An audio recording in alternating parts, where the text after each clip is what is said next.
tomber, mais on se relève. C'est la fin d'une histoire, mais le début d'autre chose.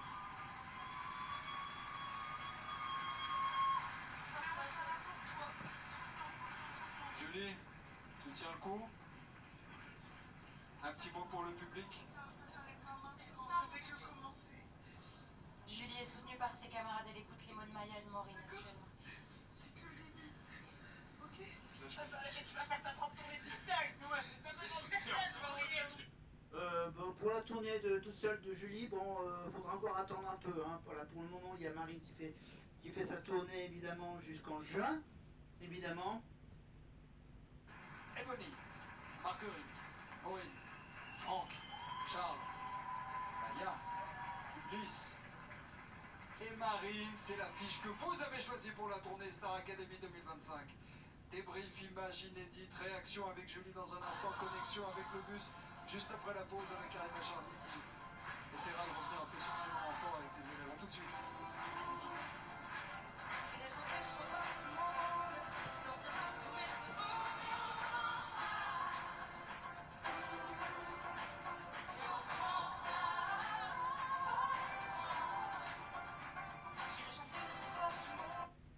Allez, on y va pour le retour au château de ce prime de la tournée.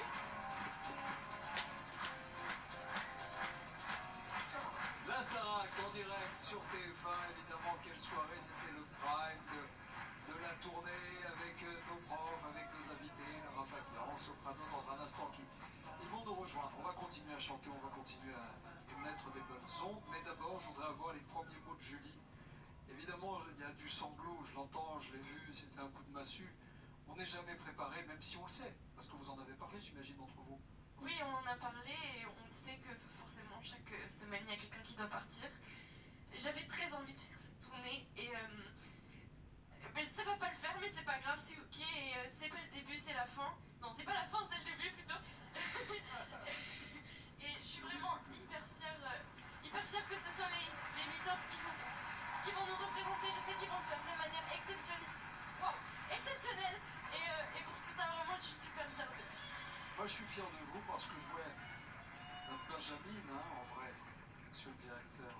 Chez les filles, c'était la plus jeune, 18, 19 ans à peine. Mais je vois aussi qu'elle pense aux autres. Elle vient de finir, elle dit je suis contente pour les autres. Alors qu'elle pourrait dire je suis tellement triste, c'est injuste. Oui, il y a toujours un peu d'injustice. Mais c'est que le début, en vrai, 19 ans, que 19 ans, et un apprentissage de dingue en quelques semaines. C'était un parcours initiatique qui doit regarder l'horizon, qui doit regarder l'avenir. Vous repartez avec le sourire, la tête haute. Oui, mais bien sûr, je suis très fière de ce que j'ai fait. Je suis très fière d'être arrivée jusqu'ici. Et je sais que c'est pas le début. Enfin, oh, mais de nouveau, je sais que c'est pas la fin, je sais que c'est le début. Mais voilà, c'est dur de savoir que je quitte à ça de la tournée. Mais c'est pas grave, je sais que je les retrouverai à la sortie. Et je... Évidemment, elle viendra quand même chanter un peu sur la scène, évidemment, sur quelques dates de la tournée, en tant qu'invité surprise de la tournée d'Astarac, évidemment, avec tous ceux qui n'ont pas pu faire cette tournée. Pardon, oui, je suis avec ceux de cette année.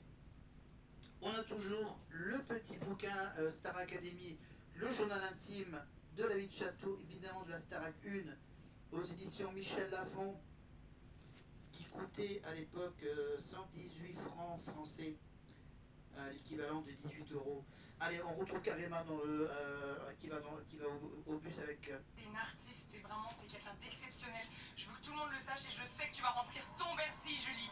Je t'aime très fort et vraiment tu vas me manquer. Et sur la route qui nous ramène au bus, on a les anciens de la promo 2023 qui sont venus saluer les élèves. Marine. Alors, attends, fais un câlin, mais je te reprends tout de suite, je sais, c'est compliqué.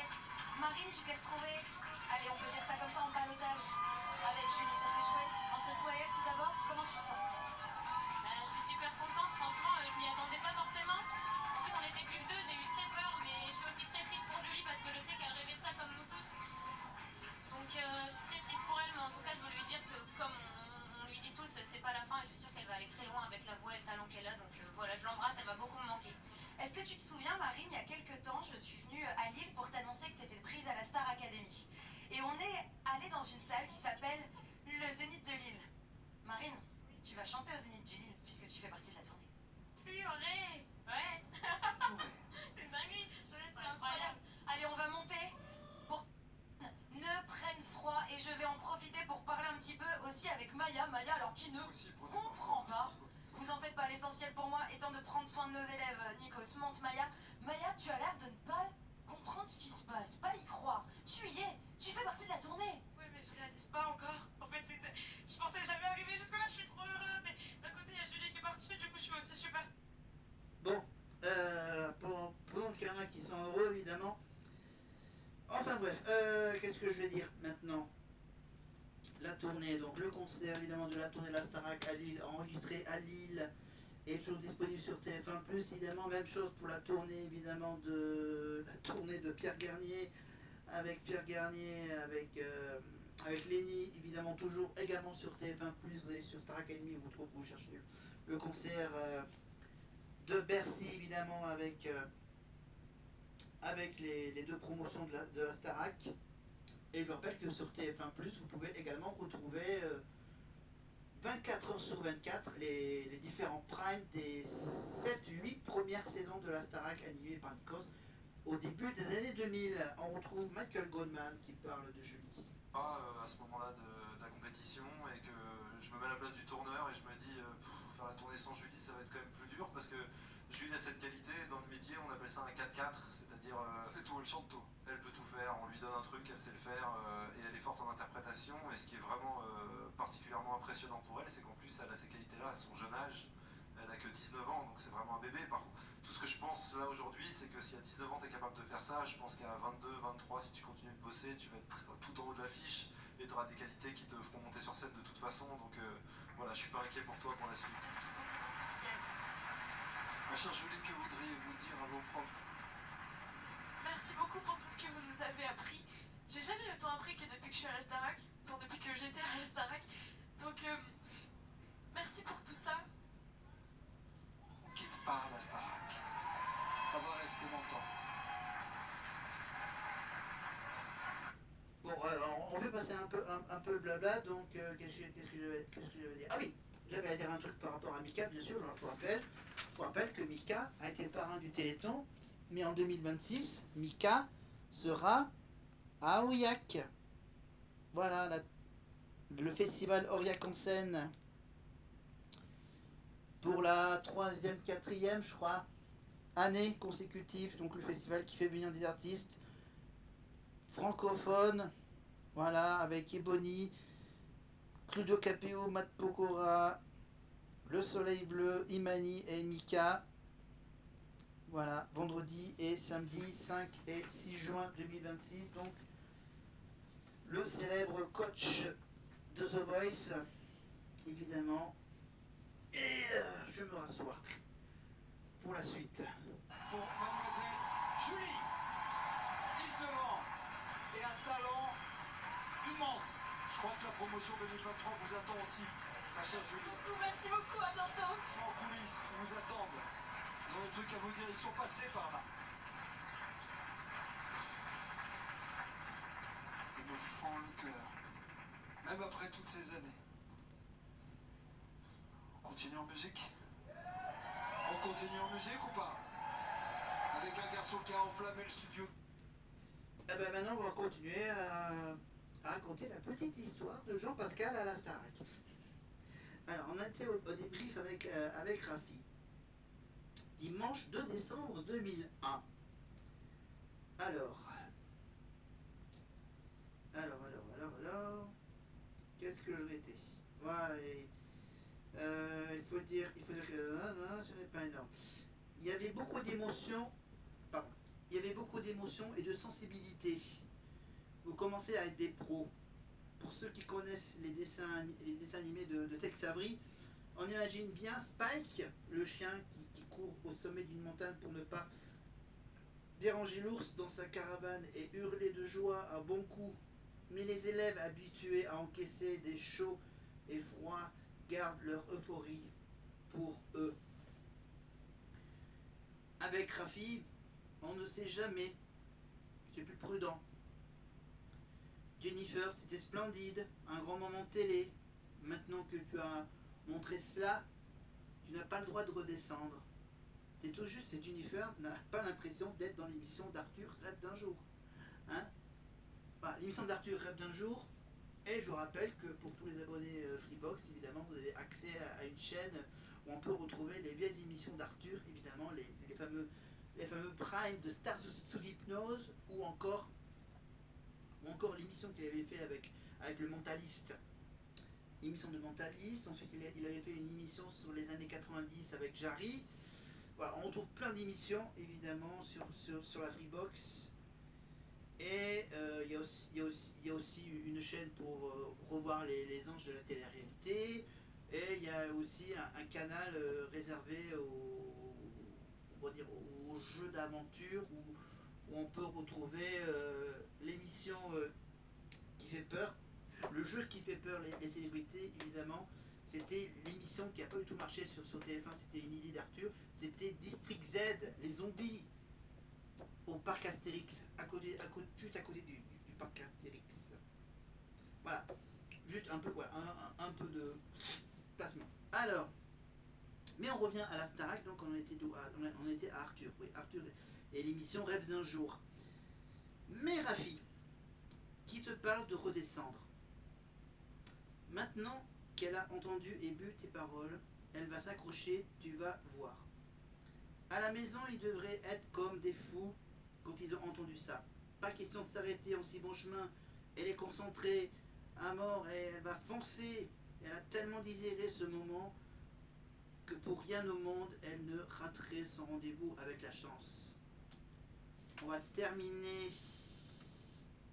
Attends que je regarde si c'est encore un peu intéressant.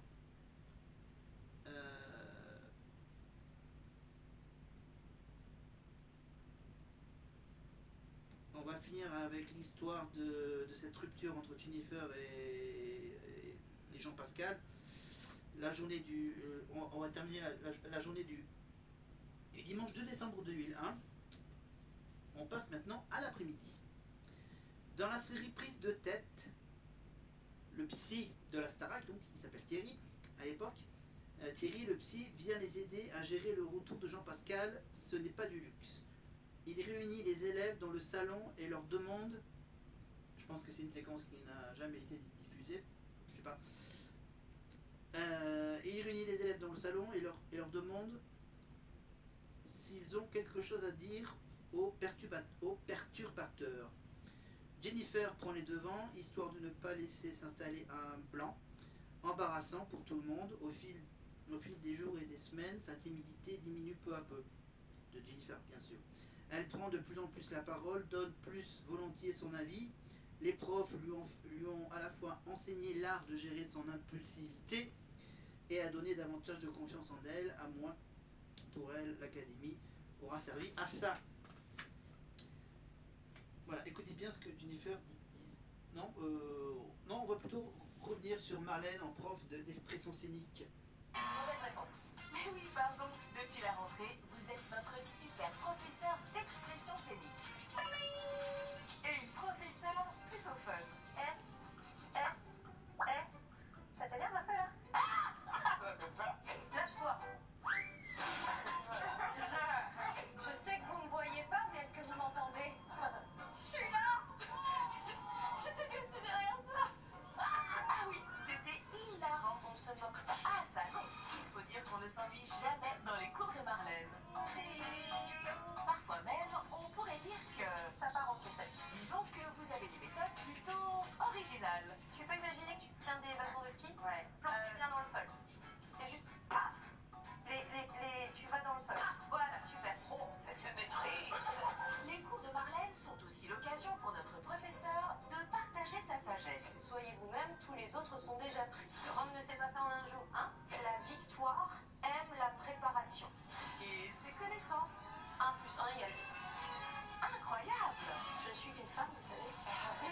En revanche, pour se rappeler des prénoms des élèves, quelques petites lacunes encore. C'est quoi l'intention qui vient de te donner, Nola?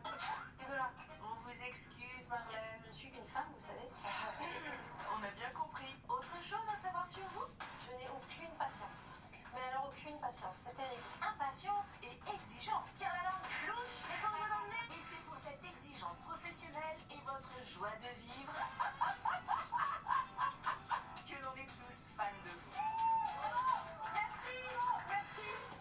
Alors, ça vous a plu? Ça c'était vraiment chouette. Quelque chose à ajouter? C'était chouette. Mais encore, C'était chouette. le message est passé. Merci Marlène. Non, c'était vraiment chouette. Merci beaucoup. C'était vraiment chouette. C'est chouette, hein. Bah voilà, j'ai un gage. Bah oui. J'ai un type de langage que vous m'avez révélé, Nikos. C'est vrai, en plus je collectionne des chouettes, donc je le remarque toujours. Mais bon, parce que vous avez la sagesse, l'humour, la décontraction et la classe. Bravo Marlène. Merci. Cher professeur, c'est le moment d'une nouvelle interro des profs. Alors, pendant qu'ils font l'interro, on termine l'après-midi avec le psy. Voilà. Le psy veut l'avis des autres. Non, on termine l'avis de Jennifer. Pardon. Oui, je tiens à lui souhaiter bonne chance. Je sais qu'il est capable de canaliser ses sautes d'humeur. Il ne faut pas qu'il change, mais juste qu'il apprenne à être plus tolérant. Il semble déjà plus zen depuis son retour. Le psy veut également l'avis des autres.